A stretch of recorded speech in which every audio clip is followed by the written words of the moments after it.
నిన్న కేటీఆర్ ఒక సభలో తన ప్రసంగంలో మాట్లాడిన సందర్భాన్ని నిన్న ఎలక్ట్రానిక్ మీడియాలో, ఈరోజు ప్రింట్ మీడియాలో కేటీఆర్ కాంగ్రెస్ పార్టీపై మీద చేసిన విమర్శలకు సంబంధించిన కౌంటర్ ఇది. సరే, కౌంటర్ కంటే ముందు కేటీఆర్ గారు ఆనాటి ఇప్పుడు ప్రతిపక్ష నాయకుడు కేసీఆర్ గారు, వారి కుటుంబం, కేటీఆర్ గారు మీరు ఒక ఆలోచన, మీరు పదే పదే మర్చిపోతున్నారు, మళ్ళీ మేము జ్ఞాపకం చేయాల్సి వస్తున్నది. తెలంగాణ ప్రజలకు కూడా మీడియా ద్వారా తెలియజేస్తున్నాము. రాష్ట్ర విభజన చేసింది సోనియా గాంధీ గారు, రాహుల్ గాంధీ గారు. ఆ రాష్ట్రము విభజన జరిగిన తర్వాత, తెలంగాణ రాష్ట్రం వచ్చిన తర్వాత తెలంగాణ ప్రజలు ముఖ్యమంత్రిగా కేసీఆర్కి అవకాశం ఇచ్చారు. రాష్ట్ర విభజన జరిగింది కాబట్టే తెలంగాణ రాష్ట్ర సపరేట్ ఎన్నికలు, అసెంబ్లీ ఎన్నికలు జరిగినాయి. ఆనాడు తెలంగాణ విభజన సోనియా గాంధీ గారు, రాహుల్ గాంధీ గారు కాంగ్రెస్ పార్టీ చేయకపోతే ఉమ్మడి ఆంధ్రప్రదేశ్ ఎన్నికలు ఉండేవి.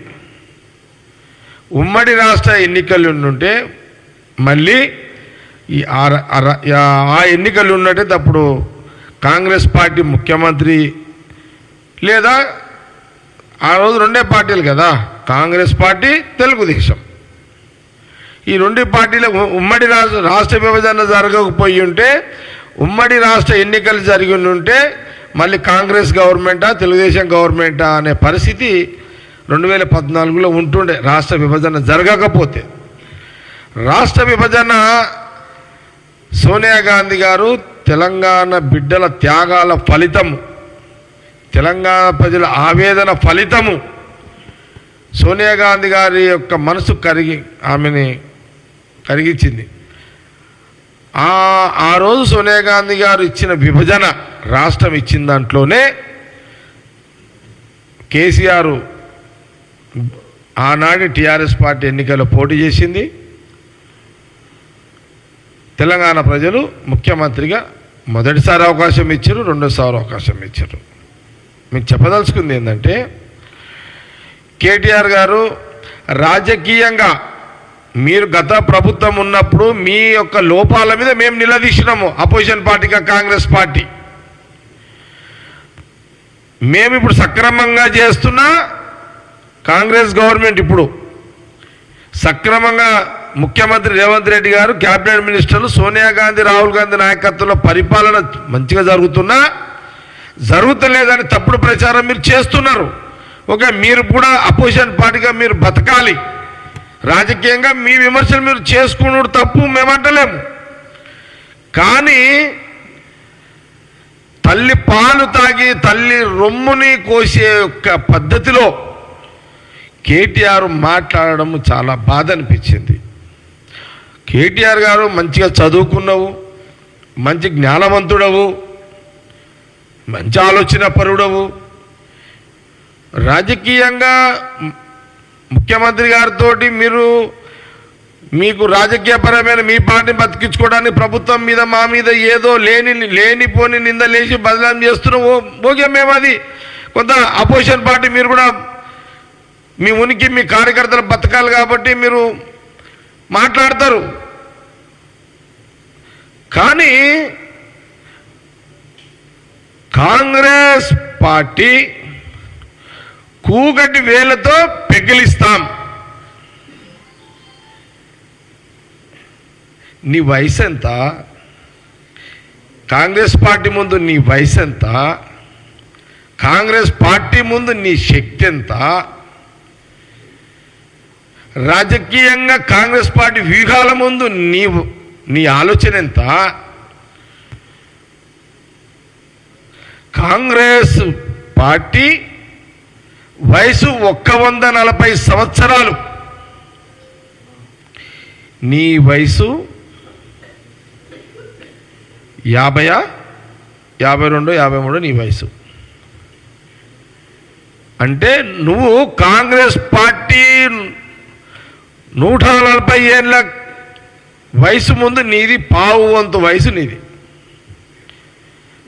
కాంగ్రెస్ పార్టీ అనుభవము, కాంగ్రెస్ పార్టీ యొక్క త్యాగము, కాంగ్రెస్ పార్టీ యొక్క ప్రజల మేలు కోరే పార్టీ ముందు నీ వయసు చాలా చిన్నది. కేటీఆర్ కూకటి వేళ్లతో పిగిలిచ్చేంత శక్తి నీకు ఎక్కడిది?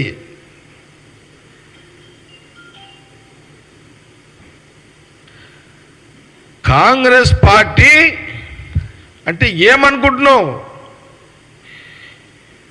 కాంగ్రెస్ పార్టీ అంటే కల్పవృక్షం. అది కల్పవృక్షం కాంగ్రెస్ పార్టీ అంటే. కేసీఆర్ గారు కూడా ఈ కాంగ్రెస్ కల్పవృక్షం ముందు, అందులో కేసీఆర్ యూత్ కాంగ్రెస్ నాయకుడుగా ఆ కల్పవృక్షంలో ఒక చిన్న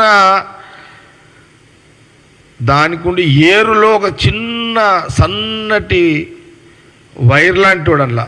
అందులో మనము మర్రి చెట్టు చూడండి, మర్రి చెట్టుకు ఎన్ని ఊడలు, ఎన్ని ఏర్లు. అరే నువ్వు మర్రి చెట్టు, కాంగ్రెస్ పార్టీ మర్రి చెట్టు. అరే మర్రి చెట్టుని ఏర్లు వీకేంత దమ్మా కేటీఆర్ నీకు? ఎక్కడ మర్రి చెట్టు? ఆ ఏర్లు ఎక్కడుంటాయి? దేశం మొత్తం ఉంటాయి ఆ ఏర్లు. కాంగ్రెస్ పార్టీ ఏర్లు మొత్తం యావత్ దేశం మొత్తం ఉంటాయి. నువ్వు ఏర్లను, కాంగ్రెస్ పార్టీ ఏర్లను ఎప్పుడు లెంగుతావు? ఏడ వీక్తావు? ఏడైతుంది? నీ వయసు ఎంత? నీ శక్తి ఎంత? నీ అనుభవం ఎంత? నీ ఆలోచన ఎంత?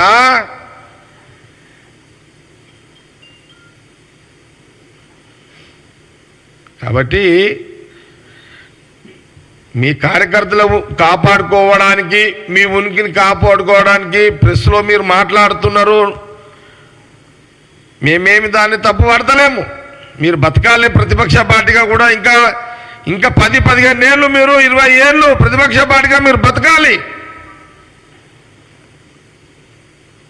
ఇంకా ఈ 5 ఏళ్ళే కాదు, ఇంకో 10 ఏళ్ళు, 15 ఏళ్ళు, 20 ఏళ్ళు మీరు ప్రతిపక్ష పార్టీకి ఇంకా బతకాలి.